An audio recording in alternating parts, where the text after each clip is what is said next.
to fulfill the law and prophets. To a virgin came the word, from a throne of endless glory to a cradle in the dirt. Praise the Father, praise the Son, praise the Spirit, three in one. God of glory, majesty, praise forever to the King of Kings. To reveal the kingdom coming and to reconcile the lost, to redeem the whole creation. You did not despise the cross, for even in your suffering you saw to the other side. Knowing this was our salvation, Jesus, for our sake you died. Praise the Father, praise the Son, praise the Spirit, three in one. God of glory, majesty, praise forever to the... Welcome to Cornerstone Church of Christ, a wonderful place where you can find a home, a family of believers who love God and love one another. From the moment you walk through our doors, you'll find warmth and friendship and genuine care. At Cornerstone, we believe God's Word is the foundation for life. Every service, every class, and every ministry is rooted in Scripture, helping us to grow deeper in faith and stronger in our work with Christ. We offer Bible classes for children of all ages, real Bible classes where we help our young people engage the text and grow in their knowledge of God's Word. Cornerstone is also a vibrant community of believers with activities that magnify Christ, not only inside these walls, but out in the world where our faith is lived every day. Whether you're just beginning your spiritual journey or looking for a place to flourish, we want you to know you belong here. Come see us at 5051 Wilmington Pike here in Centerville or online at cornerstone-coc.com. We can't wait to welcome you home to Cornerstone. King of kings, and the morning that you rose, all of heaven held its breath, till the stone was moved for good, for the Lamb had conquered death, and the dead rose from their tombs, and the angels stood in awe, for the souls of all who come to the Father are restored, and the Church of Christ was born, and the Spirit lit the flame. Now this gospel truth of old shall not kneel, shall not fade. By His blood and in His name, in His freedom I am free, for the love of Jesus Christ who has resurrected me.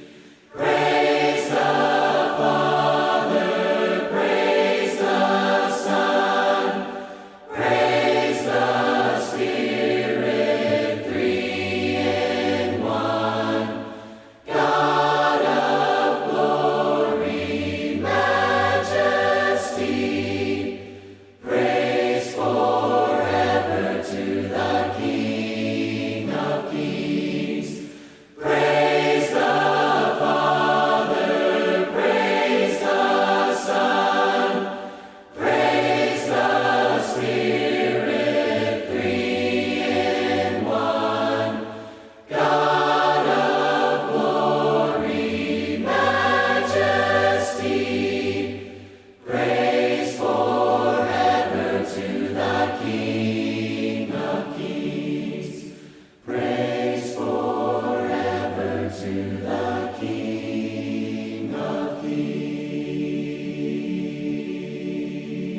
lights up the stars.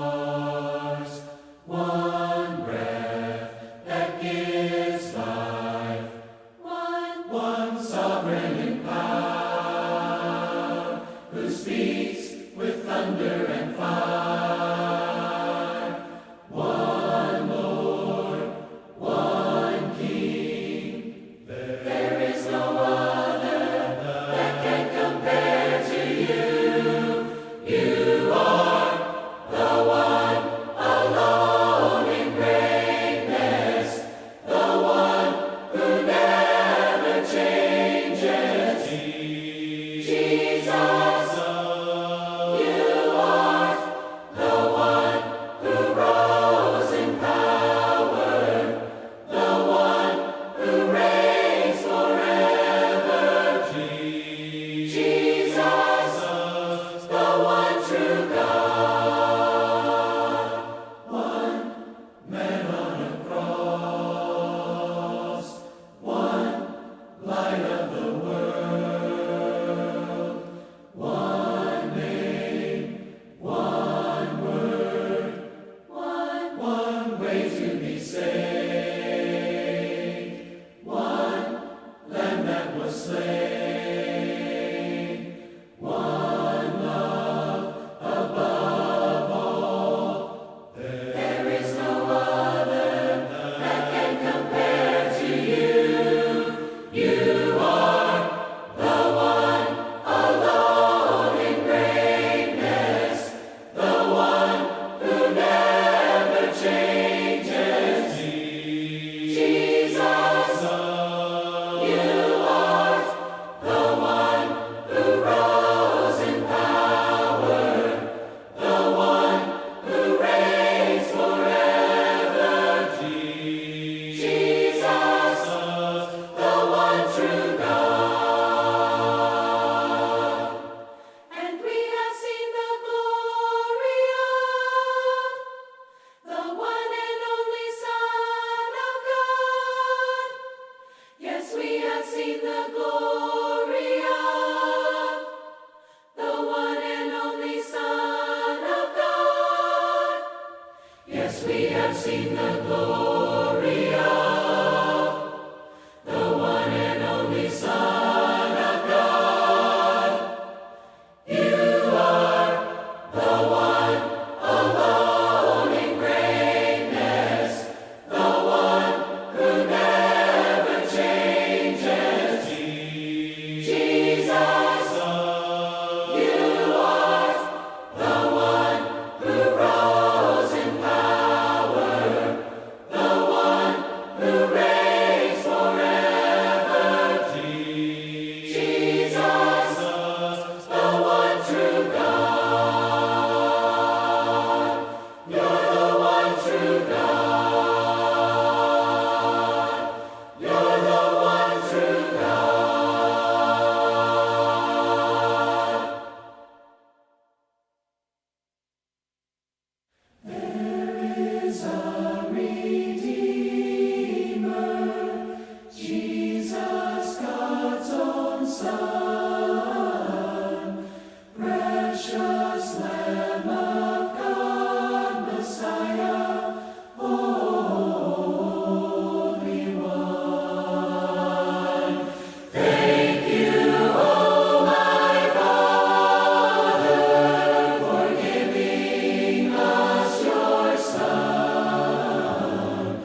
In the darkness we were waiting, without hope, without light, till from heaven you came running. There was mercy in your eyes, to fulfill the law and prophets. To a virgin came the word, from a throne of endless glory to a cradle in the dirt.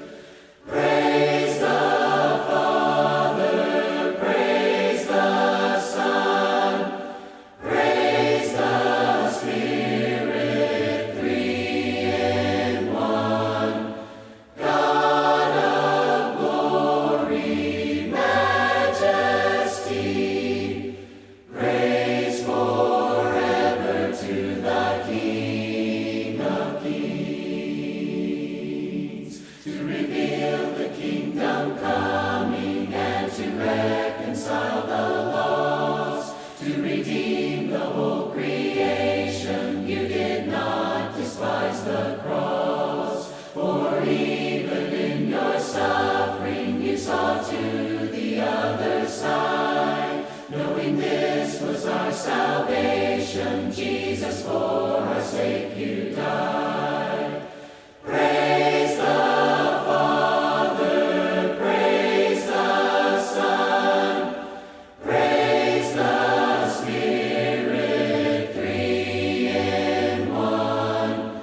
God of glory, majesty, praise forever to the King of Kings.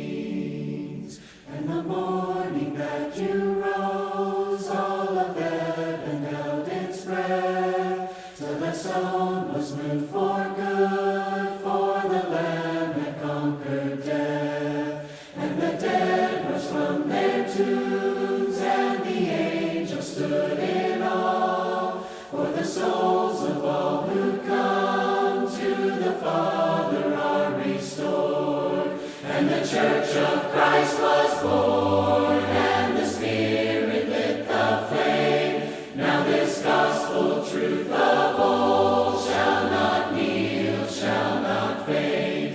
By his blood and in his name, in his freedom I am free. For the love of Jesus Christ, who has resurrected me. Praise the Father, praise the Son, praise the Spirit, three in one. God of glory, majesty, praise forever to the King of Kings. Praise the Father, praise the Son, praise the Spirit, three in one. God of glory, majesty, praise forever to the King of Kings. Praise forever to the King of Kings.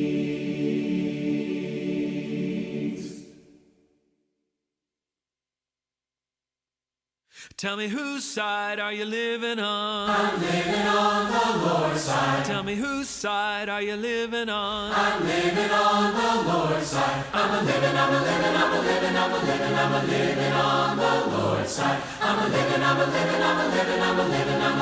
on the Lord's side. Tell me whose side are you serving on? I'm serving on the Lord's Tell side. me whose side are you serving on? I'm serving on the Lord's And side. I'm a serving I'm a servant, I'm a servant, I'm a servant, I'm a servant on the Lord's side. I'm a servant, I'm a servant, I'm a servant, I'm a servant, I'm a servant on the Lord's side. Tell me whose side are you singing on? I'm singing on the Lord's side. Tell me whose side are you singing on? I'm singing on the Lord's side. I'm a singing, I'm a singing, I'm a singing, I'm a singing, I'm a singing on the Lord's side. I'm a singing, I'm a singing, I'm a singing, I'm a singing, I'm a singing on the Lord's side. I'm a singing, I'm a singing, I'm a singing, I'm a singing, I'm a singing on the Lord's side. I'm a singing, I'm a singing, I'm a singing, I'm a singing, I'm a singing on the Lord's side.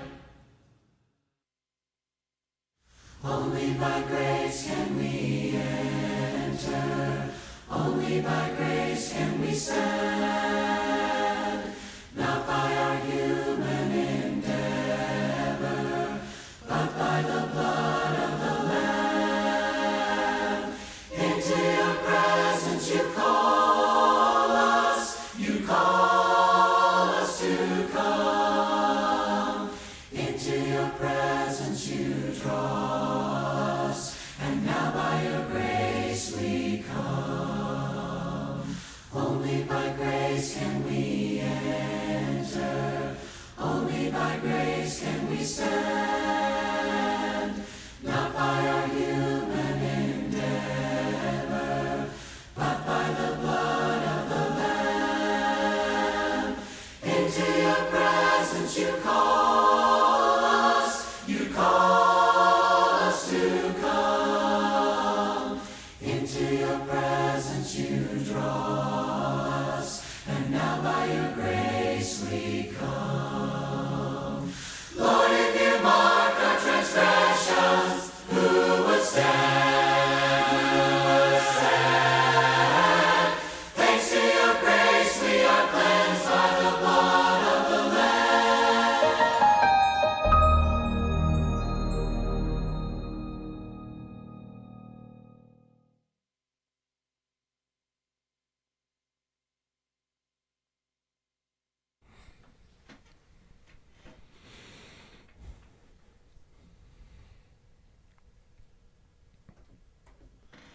Good morning and welcome to Your Pathway Home. It is Matthew Allen, and I need to get the microphone over here so everybody can hear me.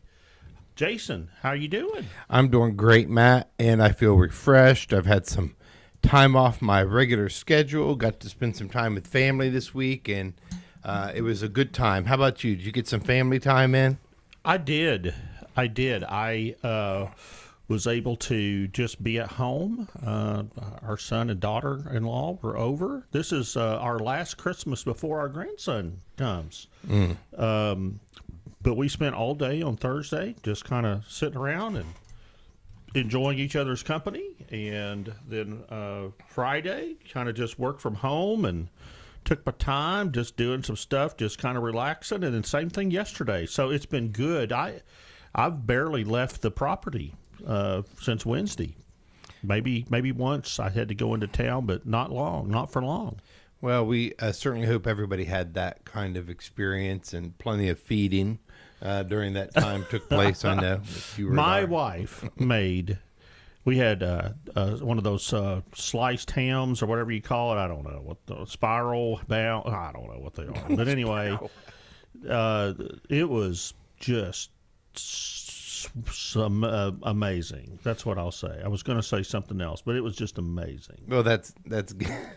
That's good. Well, welcome to Your Pathway Home, everyone, and thanks for joining us as always. And take a moment, share, and like our broadcast here so that we can wake everybody up on their social media, let them know that we're out here. And we are going to be in Luke chapter 5 today.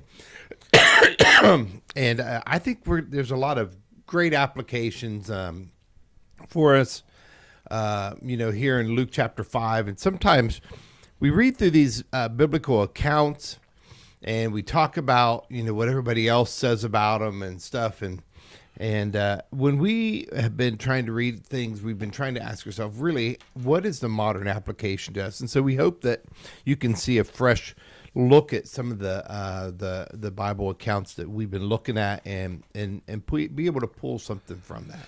Yes, it's going to be a good morning, and I meant to say this a minute ago. I see some folks here and there starting to tune in from around the country, and we certainly appreciate that. We are on one, two, three different. I have 3 different platforms going here, Jason, with comments on all of them. So we just appreciate you all so much for that. And Jason, back to your text in Luke 5. This passage with the man that they carry in on a pallet is just such a powerful story. It's also found, if I'm not mistaken, in Mark chapter 2, is where we read it about it as well. But this is just such an amazing story. And I tell you, I usually look at the Mark account when I teach out of there, preach out of this.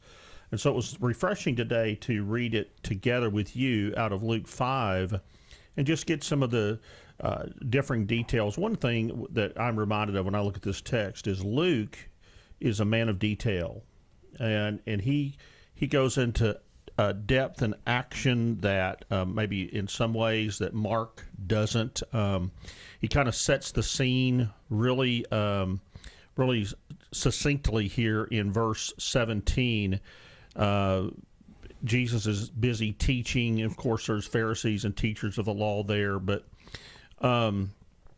if you notice here, he says there's Pharisees and teachers sitting there, and they have come from every village of Galilee and Judea, and from Jerusalem. So you've got the normal crowds there. But the way that Luke words this is that you have a mass gathering of Pharisees and teachers of the law. These are not fans of Jesus. These are people that are actively working against him. And they've come there. And then Luke adds this last detail. The power of the Lord was present for him to perform healing. It's almost like there's going to be a showdown, and God is going to use this opportunity to show these skeptics about the power and the authority that Jesus brought. And I know that's one of the things we were going to talk about a little bit later in the discussion today is the power of Jesus to forgive sin. But I mean, you just take that verse 17 there and you just take it apart.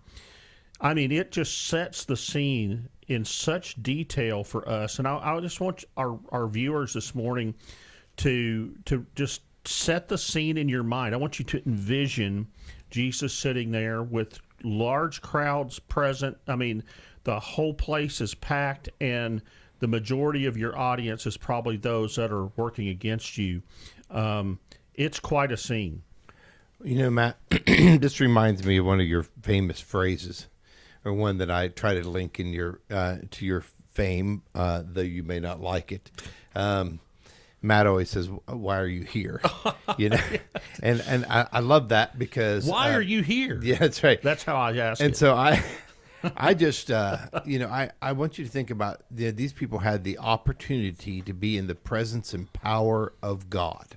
Okay, to be in the presence and power of God, and what you see is some were there with because they were in opposition to him, automatically walking in, say, we're going to catch him in something, we're going to figure this out, we're going to shut this down, whatever their motive may have been. And there are others there trying to get to him because they were trying to help a friend. And they wanted to be in the power of Jesus. They knew that Jesus had the solution to their problem. And so I think that, you want to talk about application. I'm coming today to assemble with God's people to be in the presence of God so that I can worship and glorify him, so that I can lift him up above all names. That's my purpose of coming together and worship with the family of God today in his kingdom. And I'm going to just say this. I have discovered that, I was listening to sermons when I was on the road, Matt, and I like to listen to sermons traveling. And I was listening to sermon, and some of them are on the attack. So they came to their assembly just to attack, others, other churches, other people, or whatever. I just want to say I'm coming for one reason. And these people here, it's the Pharisees, the scribes and stuff, you see they were on attack. And because they came in with that attitude, guess what? They even missed what happened here. Yeah, they're going to miss the whole story. And that's the thing. I think, look, the opponents of Jesus are going to come in here. They're driven by pride.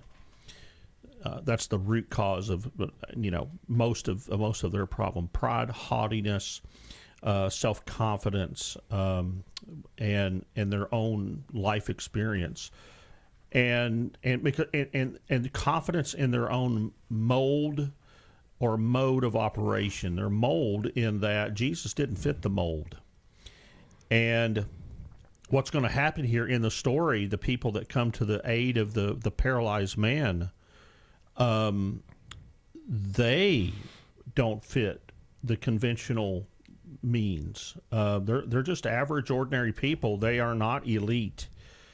And I think one of the problems that Jesus faced in his day, and I think it still comes across here and there today in our world, is that religion is reserved for those who have it all together, for those that have arrived, and the rest of the people are just picking up the crumbs, and they're trying to figure out how to get off their level up to the next. And a lot of times they feel like they try to get up to whatever level that is, and they get pushed back down and rejected. And I think the message for us is we all come to Christ on the same level. And I think about Jesus navigating that day with knowing who is in his audience, the critics, but yet, as you said, Jason, the people that are striving to come there to learn and to improve and be better spiritually, and their hearts are open. And it's an amazing tightrope that Jesus is walking here. There's a lot of pressure on him to do this right, and to make sure his words are worded in the way that's going to be effective and really not give his enemies any more ground to use against him. But it's just an amazing situation. So we all remember the story here, right? So, well, yeah, I mean, Matt, before you leave that section, think about this. So I think the term that we've often used here, in this discussion is Jesus was here for everyone. Okay, I don't want you to miss that. I mean, I think there's enough scripture that we could all quote, John 3:16, the whole world. But notice here that the conventional and the non-conventional here are Jesus was for them all. Okay, and we have to guard to make sure that our instant judgments, being human, don't come out and shut down the, as I would say, non-conventional. Mm-hmm. Do you understand what I'm saying when I say non-conventional? Those who may push us to the border of, wanting us to judge. It is, sometimes a human reflex to think this person, is in their circumstance because of actions that they have carried out, rather than to start with compassion and love and say, how can I help this individual? And I feel like the non-conventional often were, because the scriptures teach that the common men received him gladly, talking about Jesus. They felt as welcome in the presence of Jesus as the others, and I wonder if we reflect Christ when we assemble together as God's family, if we are allowing everyone the equal opportunity to feel as welcome in our presence, every single person. And this was a struggle for early Christians, and you can see James addressing that when he talks about somebody coming in goodly apparel, and you say, here, have this high seat, and then somebody comes in that's, probably less dressed, and he says, here, sit at my footstool. And he said, these things ought not to be. Well, let's think about this. So they bring the man in, and they can't get him in because of the crowd.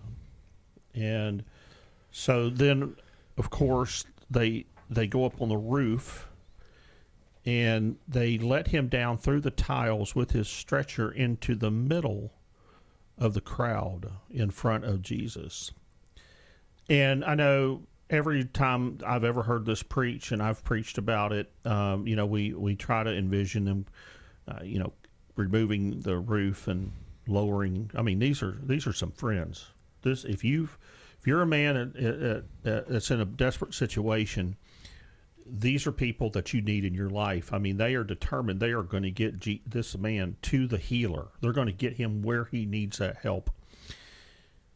But can you imagine the look of dismay and disbelief on the faces of the religious elite as they observe the roof start coming apart? Maybe they're like, what is this? I can't believe this is going on. What? And they're tearing up this house. And I've heard some of those same voices in churches before, complaining about things that might be a little different. And I'm not saying let's go rip a hole in the roof of the Cornerstone building today. But I want you to work with me with the point. Sometimes things happen that are not in the most conventional way, but the point is that they got this man to Jesus. And the first thing Jesus does is he forgives the man of his sin. And if you know the background of the culture, typically people thought in those days that if you were in such a situation that you were paralyzed or had some disease or something along that line, that it was likely that some sin had been committed that led you into that condition. We don't know if that's the case with this man. It could certainly have been, but no matter what, Jesus addresses the spiritual problem first, and and he's doing that for a point. He is going to show all those religious leaders there that I am the Son of God, and I have the authority to do this. I am not just another prophet. I am not just a good man. I am not just a rabbi or just a normal teacher. I am the Son of God, and I can forgive sin. I have the ability to read the hearts of individuals and know and understand if they are repentant. I mean, that's what's going on here. And I think sometimes when we go back and we think about, and you had a quote before, Jason, before we went on the air, God is still using unconventional people in modern circumstances.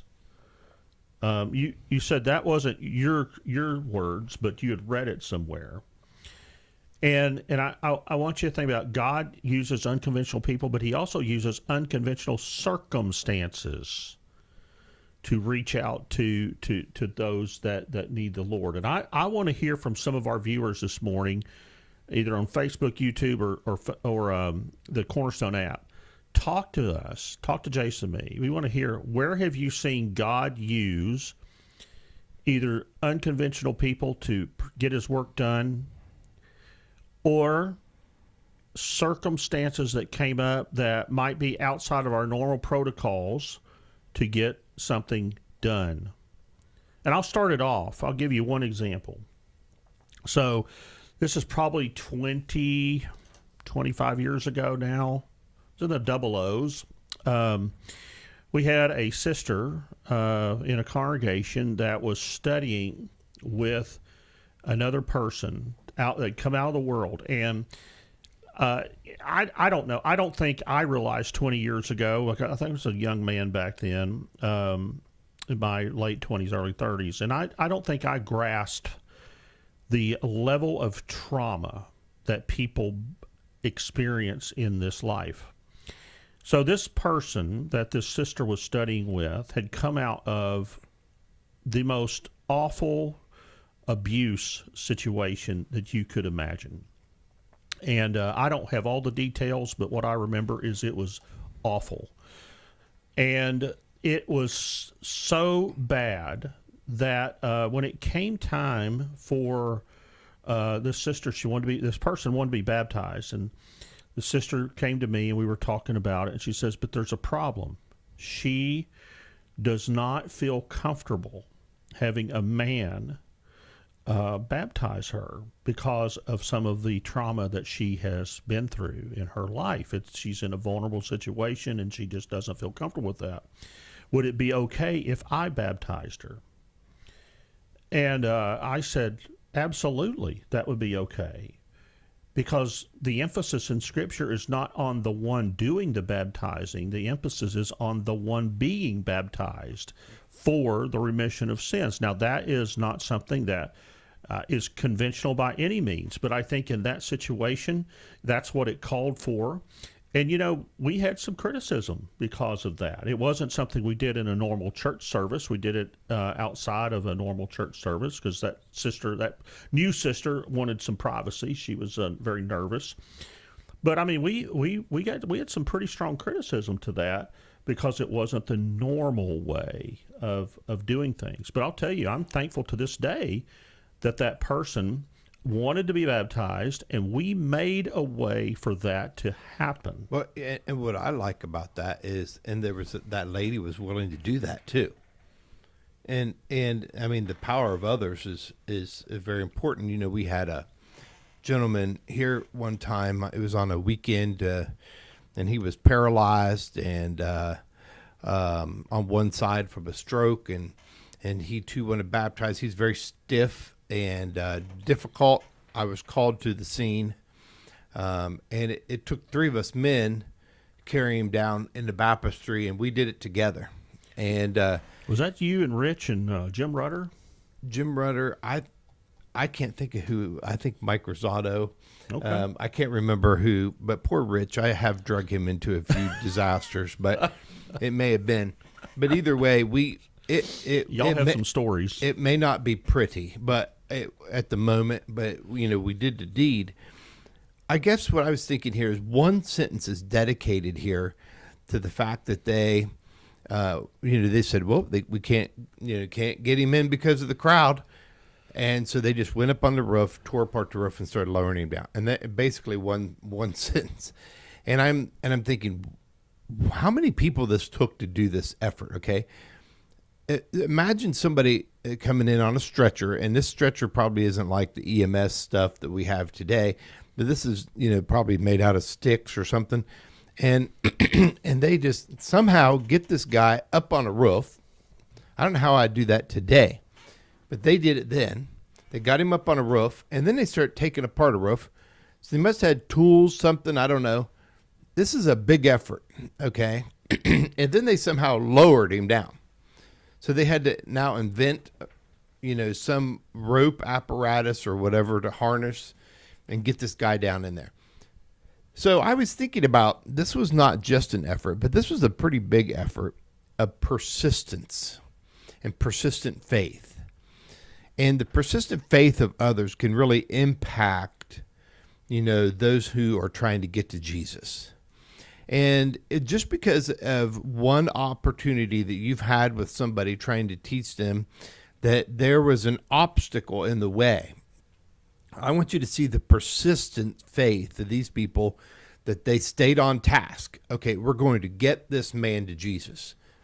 And I got to tell you, there are some people, probably myself included, that it takes some persistence to get me where I need to be before Jesus. And I'm thankful for the persistence of that, because there was an obstacle in these people's way, and they did not let that stop them. And so, people this is what we come together to overcome obstacles. That's right. And so me and Matt were talking about the power of community here, the power of us together that can accomplish something should not be underappreciated. Well, and you think about in our local churches where people bind together and help each other through life challenges. And I'll give you one example. We have a brother that's up in Columbus battling cancer. In fact, he's going to be up there the next few weeks. And this has been an ongoing thing for about a year now. And the congregation here has rallied behind this brother and his mom, who he lives with, and with just some amazing things. The number of trips that have been given to get this family back and forth to Columbus, food, money, encouragement, just you name it.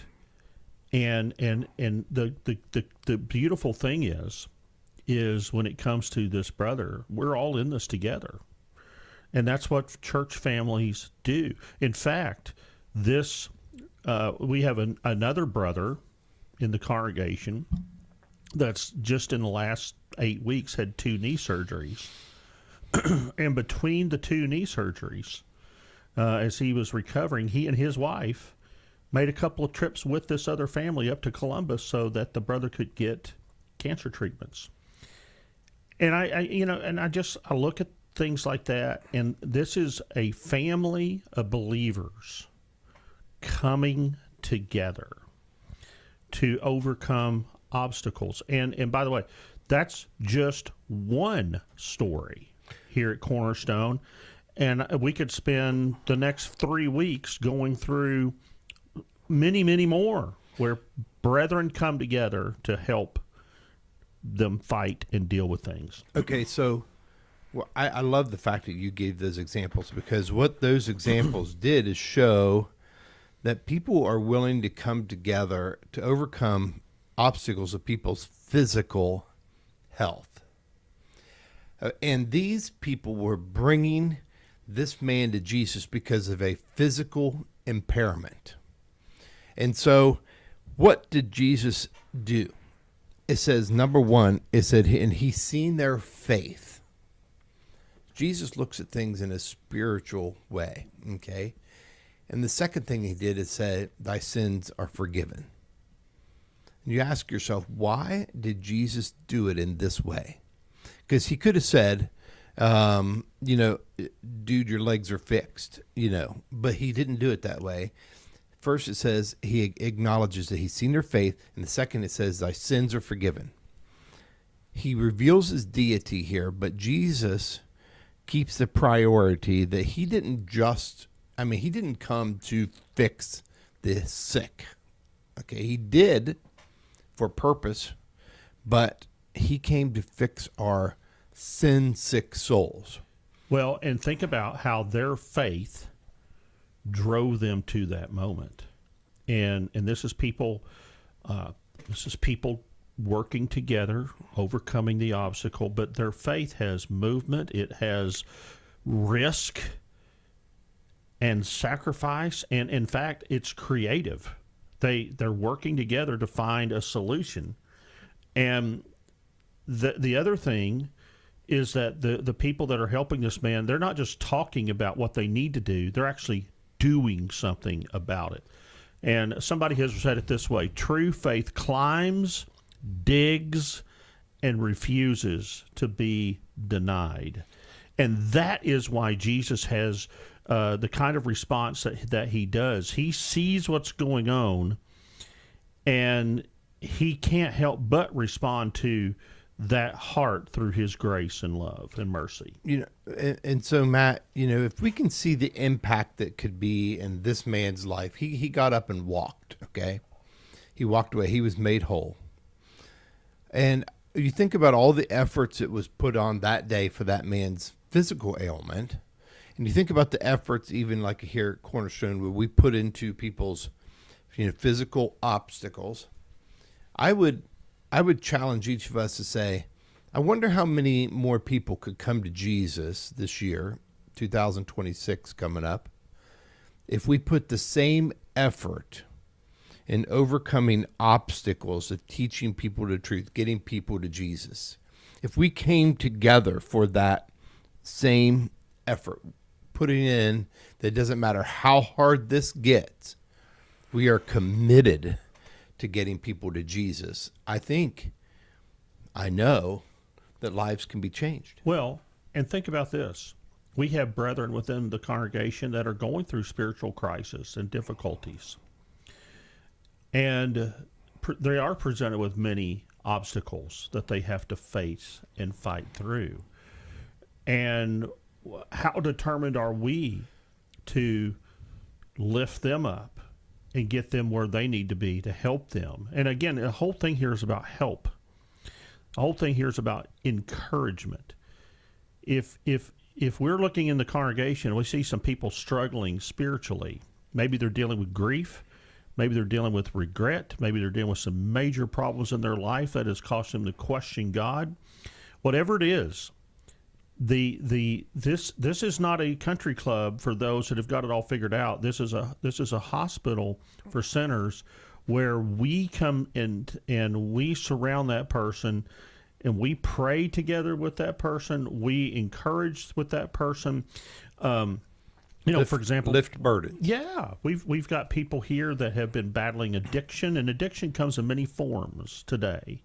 Usually we think addiction, we think about drugs or alcohol, and certainly we've had people come here that have been dealing with that. But there are other forms of addiction as well, things that people really, really struggle with. And the thing I think that makes congregations grow and become dynamic in that growth is the fact that inside of it, there's a group of people that always rally behind and care and show that. They're not just talking about what we need to do. They're actually there in the moment helping with that need in whatever way it is. And sometimes it's as simple as a phone call. A phone call. Pick up the phone and say, "Hey, how you doing?" Or having that trust that, "Hey, I'm struggling with this right now. I know I can pick up the phone. I've got some accountability partners, and I can trust them that they're gonna get me through." And I think you and I both have served in that kind of role before with people that have gone through these things. This is a spiritual family working together to overcome those obstacles, and it's all driven by faith and trust in the Lord. Well, Matt, I want to make one comment, and then I start to see some comments. So, what this calls me to reflect, if the reason why this isn't happening is because of our own spiritual paralysis. And so if you're in a congregation that's not growing, if you haven't been seeing people come to Christ, instead of thinking about what's happening to society or the world or all those influences, why don't you think about, how are you an obstacle overcomer, for them? And maybe there would be more there. So, Matt, I just refreshed my screen because I wasn't seeing anything come up. And I mean, we have been blasted with comments this morning. And so, that's good. So let me just bring up a few. So Brother Greg here says, our purpose as a biblical record is to give an example to follow the pattern after. In Philippians 3:17, brethren, join in and follow my example and observe who walk according to the pattern. We are to follow Jesus. We're to get people to Jesus. Greg goes on to say, we live on a learning curve. We always have more to learn and to perfect. Proverbs 16:18, pride goes before destruction, haughty spirit before a fall. Our sister Connie, many obstacles this lady here overcome in her life. And she says here, we are the weak and he is the strong. I love that, Matt. Well, and the thing is I think Connie's one of the strongest members in the congregation. Yeah. And we brought stronger by going to prayer with him and following the word. And we are all guilty of sin because of the grace that heals. Thank you, Connie. That's a strong point. Wilson Adams says this: the power of love and the local fellowship cannot be overestimated. It often the little things that make the biggest difference. We show Jesus by our deeds more than we do our words. You guys are just, I can just say amen to several of those things because you're getting the train of thought. You're getting the lesson that's being taught here. And so how do we make this work? I know we're out of time just about, but how do we make this work practically in the congregation? I think the key is I'm not going to wait on somebody else. I'm just going to do it. Each person say, I'm going to do one act of kindness, one act of love, one note of encouragement, whatever that is. I'm not going to wait on anybody else to do it. I'm just going to do it. I'm going to do it for someone. And imagine now we have 180 members here, and not counting all the amazing children we have running around this place. But think about 180 members that decided they were going to do that, each of them this week. How many lives are going to be touched? And I'll tell you, we have a young man here that has been coming to church for about 6 months. And Wednesday night, I got a card from him. And I have a couple other young ladies here that almost every week run up to me and give me a hug. And I absolutely love it. It pumps me up. I love those kids. And those are little things, but it's the little things, just like Wilson's talking about. It's the little things that often make the biggest difference.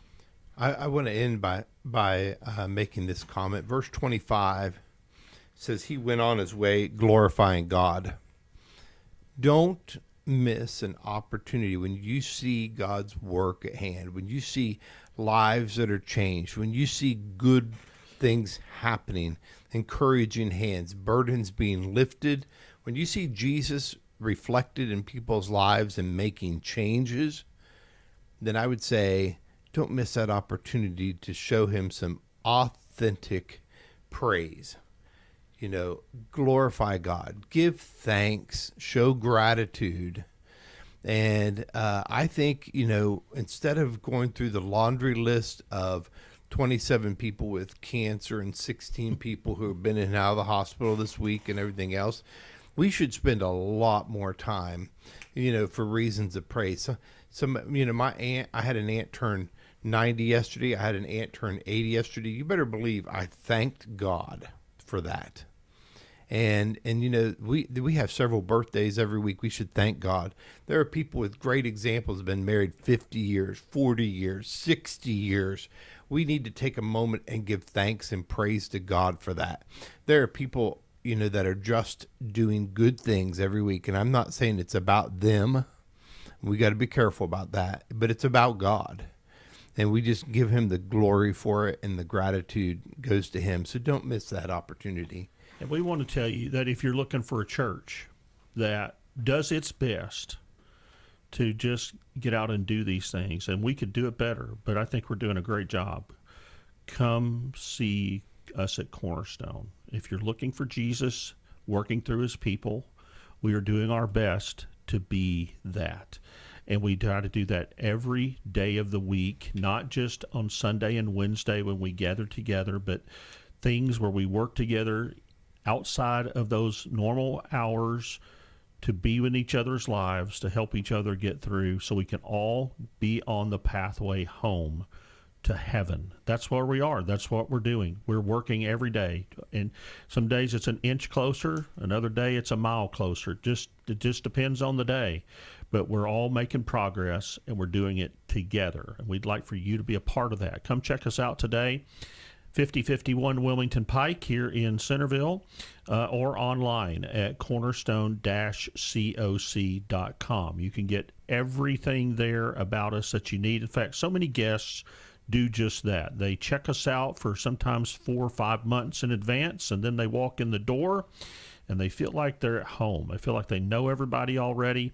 We've had so many families do that and wind up staying here. And if you're doing that right now, come out and come see us. We want you to be a part of us and just be together and serve the Lord. And if you're looking for Jesus, we can help you with that as well. So, Jason, here we are at the end of another broadcast. Yes, well, it's been a pleasure this morning, Matt, being with you. Thank you. And it's been a pleasure being with you. Thanks for joining us. Until then, we'll see you next week. God bless.